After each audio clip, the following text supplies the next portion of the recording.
آقا کریم علیہ السلام نے فرمایا پھر کیا کر تدعو شرک من الناس، پھر اپنے شر سے اللہ کے بندوں کو بچانے والا بن جا. تدعو دور کر شرک اپنے شر کو من الناس، یہاں پہ بھی من المسلمین لوگوں نہیں کہا، من الناس آقا نے کہا. فرمایا خدا کے کسی بندے کو تیری طرف سے کوئی شر، کوئی گزن، کوئی تکلیف نہ پہنچے.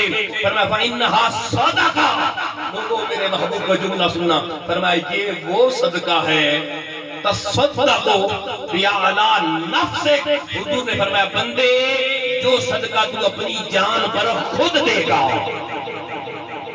آقا فرماتے ہیں اپنے شر سے اپنے گھر والوں کو، رشتہ داروں کو، پڑوسیوں کو، دوستوں کو، محلے داروں کو، آفس کے کولیگز کو، بازار والوں کو، بڑوں کو، چھوٹوں کو، سب کو اللہ کی مخلوق کو اپنے شر سے بچاؤ. یہ وہ صدقہ ہے جو صدقہ بندہ اور کوئی صدقہ دے یا نہ دے، مگر حضور فرماتے ہیں یہ صدقہ تم اپنی جان کا اللہ کی بارگاہ میں پیش کرو گے، پھر تمہیں اس کے راستے سے بھی فضیلت والا ایمان نصیب ہو جائے گا.